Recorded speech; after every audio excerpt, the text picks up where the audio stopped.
Hi friends, അസ്സലാമു അലൈക്കും. Welcome back Shanshib recipes.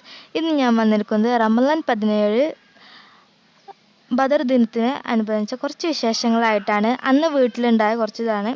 അന്ന് ളുഹർ നിസ്കാരം കഴിഞ്ഞ് ബദർ മൗലൂദൊക്കെ ഓതിയിരുന്നു. കാരണം ഇപ്രാവശ്യം ഒന്നുമില്ല, പള്ളിക്കയാണ് എല്ലാ പ്രാവശ്യവും ഉണ്ടാവാറ്. പക്ഷേ ഇപ്രാവശ്യം COVID-19 കാരണം നമുക്ക് ഒന്നുമെല്ലാം മിസ്സായിപ്പോയി. അതുകൊണ്ട് വീട്ടിൽ വെച്ച് എല്ലാം ഓതാമെന്ന് വിചാരിച്ചു. പിന്നെ അസർ നമസ്കാരമൊക്കെ കഴിഞ്ഞ് ഉമ്മ തേങ്ങാച്ചോറിനുള്ള അരിയൊക്കെ കഴുകി റെഡിയാക്കുകയാണ്. പള്ളിയൊക്കെ മുഴുതുണ്ടെങ്കിൽ അന്ന് അവിടെ നിന്ന് ഫുഡൊക്കെ കിട്ടിയിട്ടാണ് ഉപ്പാരൊക്കെ പോരുക. പക്ഷേ ഇപ്രാവശ്യം ഒന്നും ഇല്ലാത്തതുകൊണ്ടൊക്കെ വീട്ടിലുണ്ടാക്കാമെന്ന് വിചാരിച്ചു. തേങ്ങാച്ചോറും ബീഫുമാണ് ഉണ്ടാക്കുന്നത്. ബീഫ് വരട്ടിയതാണ്. അപ്പോൾ അതിൻ്റെ ഫുൾ റെസിപ്പി ഞാൻ നിങ്ങളോട് ഷെയർ ചെയ്യുന്നുണ്ട്. എല്ലാവരും കണ്ട് സപ്പോർട്ട് ചെയ്യാം. ഇനി അതിലേക്ക് കുറച്ച് തേങ്ങയും പിന്നെ കുറച്ച് കൂടുതൽ ചെറിയുള്ളിയുമാണ്. അത് കുറച്ച് വലുതായതുകൊണ്ട് ഒന്ന് കട്ട് ചെയ്തിട്ടാണ് ഒന്ന് റെഡിയാക്കുന്നത്. ഉമ്മാൻ്റെ സ്പെഷ്യൽ തേങ്ങാച്ചോറും ബീഫുമാണ്. എല്ലാവരും കണ്ട് തന്നെ സപ്പോർട്ട് ചെയ്യുക. നിങ്ങളുടെ സപ്പോർട്ടാണ് നമുക്ക് വേണ്ടത്. നിങ്ങൾക്ക് ഇഷ്ടമായിട്ടുണ്ടെങ്കിൽ വീഡിയോയുടെ അടിയിൽ കമൻറ്റ് അയക്കേണ്ടതാണ്. പിന്നെ ഇതിലേക്ക് കുറച്ച് ഉലുവ വെള്ളത്തിലിട്ടിട്ടുണ്ട്. ഇത് കഴുകി വൃത്തിയാക്കി വെച്ച ഉലുവയാണ്. അത് വെള്ളത്തിലിട്ട് കുതിർത്തെടുക്കുക വേണ്ടത്. അതിനൊന്ന് മാറ്റി വെക്കാം. അപ്പോൾ അരിയെല്ലാം നന്നായിട്ട് വൃത്തിയായി കഴുകിയിട്ടുണ്ട്. നിങ്ങൾ ഏതാണോ ഫുഡിനായിട്ട് എടുക്കുന്ന അരി, ചോറിനായി ഉപയോഗിക്കുന്ന അരി, അത് ഉപയോഗിച്ചാൽ മതി. അതുതന്നെയാണ് ഇവിടെ ഉപയോഗിച്ചിരിക്കുന്നത്.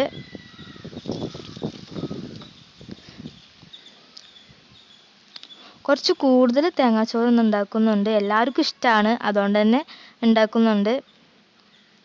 ഇനി നമ്മൾ ഉണ്ടാക്കാൻ ഉപയോഗിക്കുന്ന പാത്രത്തിലേക്ക് അരിഞ്ഞു വെച്ച ഉള്ളിയും തേങ്ങയും ചേർത്ത് കൊടുക്കാം. പിന്നെ അതിലേക്ക് കുതിർത്തി വെച്ച ഉലുവയും ചേർത്ത് കൊടുക്കാം. അത് കഴുകിയ ഉലുവ ആയതുകൊണ്ടാണ് ആ വെള്ളത്തോട് കൂടി തന്നെ ഒഴിച്ചു കൊടുക്കുന്നത്. പിന്നെ അതിലേക്ക് 1/4 ടീസ്പൂൺ മഞ്ഞൾപ്പൊടി ചേർത്ത് കൊടുക്കുന്നുണ്ട്. മഞ്ഞൾപ്പൊടി ചേർത്ത് കൊടുക്കുന്നത് നല്ലൊരു കളറിന് വേണ്ടിയിട്ടാണ്. നമുക്ക് പള്ളിയിൽ നിന്ന് കിട്ടുന്ന ചോറ് ഒരു മഞ്ഞ കളറിൽ തേങ്ങാച്ചോറായിരിക്കും. അതുകൊണ്ടാണ് മഞ്ഞ കളർ ചേർത്ത് കൊടുക്കുന്നത്. സെയിം റെസിപ്പി തന്നെയാണ് ചെയ്യുന്നത്. അതുകൊണ്ട് തന്നെയാണ് ഇങ്ങനെ ചെയ്യുന്നത്. ഇതിലേക്ക് ആവശ്യമായിട്ടുള്ള ഉപ്പും കൂടി ചേർത്ത് കൊടുക്കുന്നുണ്ട്.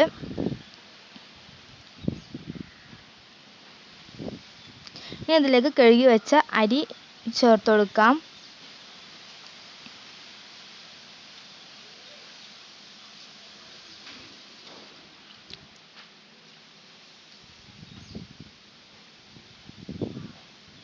നന്നായിട്ടൊന്ന് കൈകൊണ്ട് മിക്സ് ചെയ്യുക. അല്ലെങ്കിൽ ആ അരിയുടെ കുത്തലും എല്ലാം ഉണ്ടാവും. അതുകൊണ്ട് അത് നല്ല പോലെ മിക്സ് ചെയ്തിട്ടുണ്ടെങ്കിൽ അതിൻ്റെ കുത്തലൊന്നും ഉണ്ടാവില്ല. അതിന് വേണ്ടിയിട്ടാണ് നന്നായിട്ട് കൈകൊണ്ട് മിക്സ് ചെയ്യുന്നത്.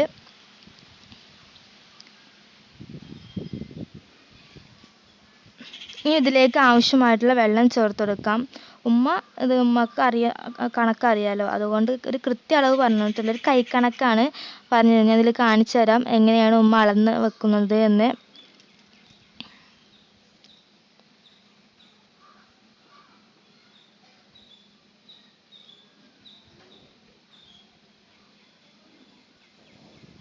ഇതാ ഇങ്ങനെ ഒരു കൈ വെച്ചിട്ടാണ് ഉമ്മ അളന്ന് വെക്കുന്നത്. കൈയിൻ്റെ പകുതി കാണിച്ചു തരാം. ദാ ഇതുപോലെയാണ് ഉമ്മ അളവ് വെക്കുന്നത്. നിങ്ങൾ എങ്ങനെയാണോ അളക്കുന്നത് നിങ്ങൾക്ക് ചെയ്യുന്നത് പോലെ ചെയ്യാം. ഇനി ഇത് അടച്ചു വെച്ചിട്ട് നമുക്ക് അടുപ്പൊന്ന് കത്തിച്ചെടുക്കാം. അടുപ്പത്താണ് ചെയ്യുന്നത്. നല്ലൊരു ടേസ്റ്റ് കിട്ടണമെങ്കിൽ, നല്ലൊരു പഴമയൊരു ടേസ്റ്റ് കിട്ടണമെങ്കിൽ അടുപ്പത്ത് തന്നെ ചെയ്യണം. ആ ഒരു ടേസ്റ്റ് വേറെ തന്നെയാണ്. നമുക്ക് ഈ ചോറൂടെ റെഡിയാകാൻ വെയിറ്റ് ചെയ്യാം. പിന്നെ ഇതിലേക്ക് നമുക്ക് ബീഫ് വരട്ടുന്നതാണ് ഇതിൻ്റെ മെയിൻ കോമ്പിനേഷനായിട്ട് കൊടുക്കുന്നത്. അതുകൊണ്ട് ബീഫ് ഒന്ന് കട്ട് ചെയ്ത് വൃത്തിയാക്കി എടുക്കുകയാണ്. ഇന്ന് പിന്നെ വേറെ സ്നാക്സ് ഐറ്റംസോ ഒന്നുമില്ല. ഇന്ന് തന്നെയാണ്.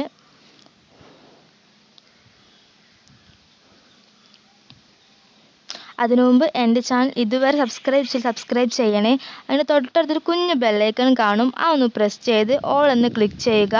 എന്നാൽ ഞാനിടുന്ന എല്ലാ വീഡിയോസും നോട്ടിഫിക്കേഷനായിട്ട് വരുന്നതാണ്. നിങ്ങളുടെ സപ്പോർട്ട് ഉണ്ടെങ്കിൽ മാത്രമേ ഞങ്ങൾക്ക് വിജയിക്കാനാവൂ. പ്ലീസ് സപ്പോർട്ട് ചെയ്യുക. നിങ്ങൾക്ക് തീർച്ചയായിട്ടും ഈ വീഡിയോ ഇഷ്ടമാകും. തേങ്ങാച്ചോറും ബീഫും ഇഷ്ടമില്ലാത്ത ഒരാളും ഉണ്ടാവില്ല. നിങ്ങൾക്ക് ഉണ്ടെങ്കിൽ നിങ്ങൾ കമൻറ്റ് ബോക്സിൽ അറിയിക്കണം. എത്ര ആൾക്ക് തേങ്ങാച്ചോറും ബീഫും ഇഷ്ടമാണെന്ന് നോക്കട്ടെ. ഇപ്പോൾ ബീഫെല്ലാം നല്ല പോലെ കഴുകി എടുത്തിട്ടുണ്ട്. ഇനി ബീഫിലേക്ക് ആവശ്യമായിട്ടുള്ള ഇഞ്ചി, വെളുത്തുള്ളി, പച്ചമുളക് എല്ലാം കഴുകി എടുത്തേക്ക് ഒരു ജാറിലേക്ക് ഇട്ട് കൊടുത്തിട്ടുണ്ട്. പിന്നെ ബീഫിലേക്കുള്ള ഉള്ളി അനിയത്തി ഇവിടെ കട്ട് ചെയ്യാണ്. അവൾക്കൊരു പണി കൊടുത്തിരിക്കുകയാണ്. ഇഞ്ചി കട്ട് ചെയ്തിടണം, എന്നാലും നേരത്തിൽ അരഞ്ഞു കിട്ടുള്ളൂ. പിന്നെ ഇതിലേക്ക് വെളുത്തുള്ളിയും ഇട്ടിട്ടുണ്ട്, പച്ചമുളകും ഇട്ടിട്ടുണ്ട്. ഇതിലേക്ക് കാണിക്കാൻ മറന്നതാണ്, കുറച്ച് കുരുമുളക് പൊടിയും ചേർത്തിട്ടുണ്ട്. അരപ്പിലേക്ക് ചേർക്കുകയാണെങ്കിൽ വളരെ ടേസ്റ്റി ആയിരിക്കും. പൊടിച്ച കുരുമുളകല്ല ചേർത്ത് കൊടുത്തിരിക്കുന്നത്. നല്ല പോലെ അരച്ചെടുത്തിട്ടുണ്ട്. ഇനി നമുക്കിതൊന്ന് മാറ്റി വെക്കാം. മസാല ഉണ്ടാക്കുമ്പോൾ അതിലേക്ക് ചേർത്ത് കൊടുത്താൽ മതി. നേരത്തെ അരച്ച് വെച്ചെന്ന് തന്നെ ഉള്ളൂ. ഇനി ബീഫ് ഒന്ന് വേവിച്ചെടുക്കണം. അതിലേക്ക് ഒരു കുക്കറിലാണ് ബീഫ് ആദ്യം വേവിച്ചെടുക്കുന്നത്. അതിലേക്ക് നേരത്തെ കഴുകി മാറ്റി വെച്ച ബീഫ് ഇതിലേക്ക് ചേർത്ത് കൊടുക്കാം.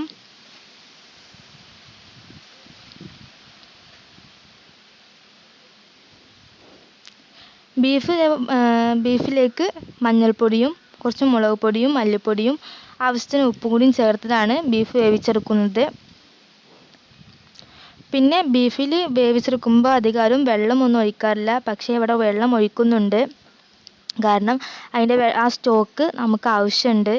നമ്മുടെ ബീഫ് വരട്ടിയതിലേക്ക് വെള്ളത്തിന് പകരം അത് ചേർത്ത് കൊടുത്താൽ മതി. ബീഫിൻ്റെ ആ സ്മെല്ലും എല്ലാം അതിലുണ്ടാവും. അതുകൊണ്ടാണ് കുറച്ചുകൂടി വെള്ളം ഞാൻ ചേർത്ത് കൊടുക്കുന്നത്. ഇനി ഇതിൽ പൊടികളെല്ലാം ചേർത്തിട്ട് ഇതിലേക്ക് ആവശ്യത്തിൽ കുറച്ച് വെള്ളം ചേർത്ത് കൊടുത്താൽ മതി. ഒരു ഗ്ലാസ്സൊക്കെ ചേർത്ത് കൊടുത്താൽ മതി. ബീഫ് തന്നെ വെള്ളം ഇറങ്ങും അത് വെന്ത് വരുമ്പോൾ.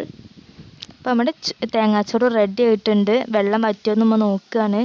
തേങ്ങാച്ചോറ് റെഡി ആയിട്ടുണ്ട്. നല്ല പാകത്തിനുള്ള വേവൊക്കെ ആയിട്ടുണ്ട്. ആ പള്ളിക്കന്ന് ബദർ മൗലിദ് കഴിഞ്ഞ് വരുമ്പോൾ കിട്ടുന്ന ആ ചോറിൻ്റെ അതേ ടെക്സ്ചർ ആയിട്ടുണ്ട്.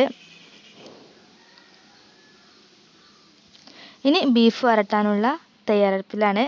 അതിനായിട്ട് മൺചട്ടിയാണ് വെച്ചിരിക്കുന്നത്. അതിൽ ഉണ്ടാക്കുമ്പോൾ വളരെ ടേസ്റ്റിയാണ്. പിന്നെ അതിലേക്ക് വെളിച്ചെണ്ണയാണ് ചേർത്തിരിക്കുന്നത്. 2-3 ടേബിൾ സ്പൂൺ വെളിച്ചെണ്ണ ചേർത്തിട്ടുണ്ട്.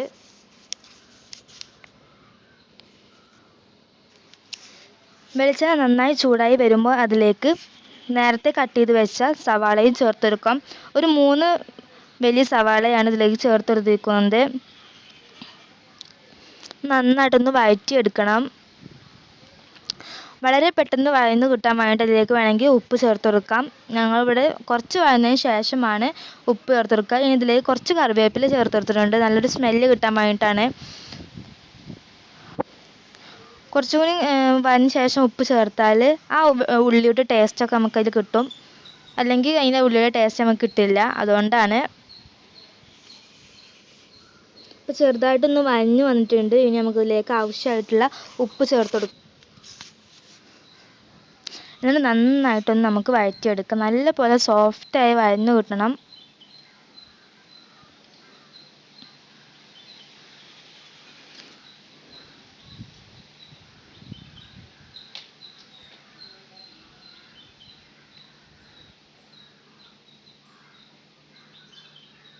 ഇനി നേരത്തെ അരച്ച് വെച്ച ഇഞ്ചി, വെളുത്തുള്ളി, പച്ചമുളക്, കുരുമുളക് എന്നിവയുടെ മിക്സ് ഇതിലേക്ക് ചേർത്ത് കൊടുക്കാം. നല്ലൊരു ടേസ്റ്റ് തന്നെയാണ് ഇതിലേക്ക് അങ്ങനെ ചേർക്കുമ്പോൾ. പൊടി ചേർക്കുന്നതിനേക്കാൾ ടേസ്റ്റാണ് നമുക്കിങ്ങനെ കുരുമുളക് ക്രഷ് ചെയ്ത് അതിൻ്റെ ഇഞ്ചി, വെളുത്തുള്ളിയും പച്ചമുളകിൻ്റെ കൂടെ ചേർക്കുമ്പോൾ. ഇതിന് നല്ലൊരു സ്മെല്ല് വരുന്നവരെ നമുക്ക് നന്നായിട്ടൊന്ന് വഴറ്റിയെടുക്കാം. നല്ലപോലെ ഇളക്കി കൊടുക്കണം.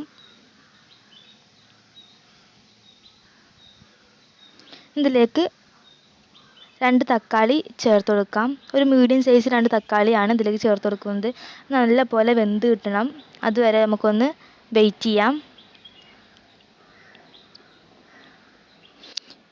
ഇപ്പോൾ നമ്മൾ നേരത്തെ കുക്കറിൽ വേവാൻ വെച്ച ബീഫൊക്കെ നല്ല റെഡി ആയിട്ടുണ്ട്. അതൊന്ന് മാറ്റി വെക്കാം. ഇതിലേക്ക് പൊടികൾ ചേർത്തതിന് ശേഷം നമുക്ക് ബീഫെല്ലാം ചേർത്ത് കൊടുക്കാം. അതിന് വെള്ളം കളയരുത്. വെള്ളം നമുക്ക് ആവശ്യമുണ്ട്. ഞാൻ അതിലേക്ക് കുറച്ച് കിഴങ്ങ് ഇട്ടിട്ടുണ്ട്. അത് ഭയങ്കര ടേസ്റ്റാണ്. കിഴങ്ങ് വേണമെങ്കിൽ കിഴങ്ങിടാം, കപ്പ വേണമെങ്കിൽ കപ്പ ഇടാം, കായ ഇടാം. ഒക്കെ വളരെ ടേസ്റ്റ് കൂട്ടേ ഉള്ളൂ, കുറക്കത്തില്ല. ഭദ്രദിനത്തിന് കിട്ടുന്ന ചോറിൻ്റെ ബീഫിൽ ഇങ്ങനെ ഇതൊക്കെ ഉണ്ടാവും, ചിലയിടത്തുണ്ടാവും.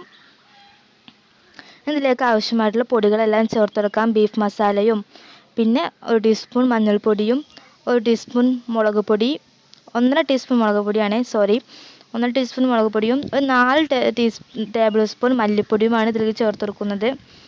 മല്ലിപ്പൊടി കുറച്ച് കൂടുതൽ ചേർത്തെടുക്കണം, എന്നാലുള്ളൂ അതിന് ടേസ്റ്റ് കിട്ടുക. പിന്നെ കുരുമുളക് പൊടി കുറച്ച് കൂടുതൽ ചേർത്തെടുത്താൽ നല്ലതാണ്. നല്ല സ്പൈസിനെസ് ഉണ്ടാകുമ്പോഴാണ് നമ്മുടെ വരട്ടിയ ബീഫിന് നല്ല ടേസ്റ്റ് ഉണ്ടാവുള്ളൂ. നിങ്ങൾക്ക് ഞാൻ പറയുമ്പോൾ തന്നെ വായിൽ വെള്ളമൊക്കെ വരുന്നുണ്ടാവും. ഈ പൊടികളെല്ലാം പച്ചമണമൊക്കെ മാറുന്ന വരെ നന്നായിട്ടൊന്ന് വഴറ്റി കൊടുക്കാം. ഇതിൻ്റെ പച്ചമണമൊക്കെ മാറിയതിന് ശേഷം നമുക്കിതിലേക്ക് ബീഫ് ചേർത്തെടുക്കാം. നിങ്ങൾ കിഴങ്ങൊക്കെ ചേർത്തെടുക്കുകയാണെങ്കിൽ നമ്മൾ ബീഫ് വേവിക്കാൻ വെക്കുമ്പോൾ അതിലേക്ക് ഇട്ടുകൊടുത്താൽ മതി. ഇത് മറന്നതാണ്. ബീഫ് വേവിക്കാൻ വെക്കുകയാണെങ്കിൽ പിന്നെ അതിലേക്ക് വെള്ളം ചേർക്കേണ്ടതില്ല. ഞാൻ കിഴങ്ങ് വേവാൻ വേണ്ടി മാത്രമാണ് വെള്ളം ചേർത്ത് കൊടുത്തത്. ഇതിലേക്ക് കുറച്ചും കൂടി വെള്ളം ചേർത്ത് നന്നായിട്ടൊന്ന് വറ്റിച്ചെടുക്കണം. എണ്ണ തെളിയുന്ന ആ ടൈമാണ് നമ്മുടെ ബീഫിൻ്റെ ആ വറ്റിച്ചെടുക്കുന്നതിൻ്റെ ആ ടേസ്റ്റ് കിട്ടുക. എണ്ണ തെളിഞ്ഞ് വരണം. അത് അടുപ്പത്ത് വെച്ചത് കൊണ്ട് തന്നെ കുറച്ച് ടൈം എടുക്കും. അതുകൊണ്ട് തന്നെ ചെറു തീയിലാണ് വെക്കേണ്ടത്. അപ്പോൾ നമുക്ക് കുറേ സമയം വെയിറ്റ് ചെയ്യേണ്ടി വരും. ഇനി അടുപ്പത്ത് വലിയ പണിയൊന്നുമില്ല, അതുകൊണ്ട് അത് അവിടെ തന്നെ വെക്കുകയാണ് ചെയ്യുക. ഇനി ബാങ്ക് കൊടുക്കുന്നതിന് കുറച്ച് മുമ്പായിട്ടാണ് ഇത് തുറന്ന് നോക്കുക. അതുവരെ ഇത് അടച്ച് വെക്കും.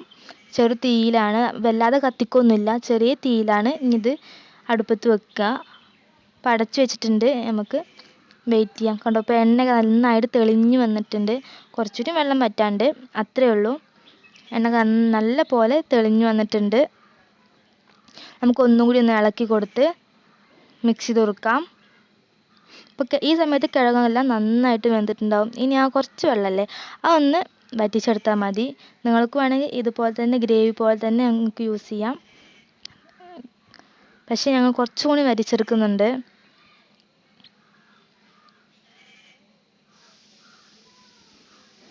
ഇപ്പോൾ നല്ല പോലെ വറ്റി വന്നിട്ടുണ്ട്. ഇത്രയേ ഉള്ളൂ. നമ്മുടെ തേങ്ങാച്ചോറും ബീഫും ഇവിടെ റെഡി ആയിട്ടുണ്ട്.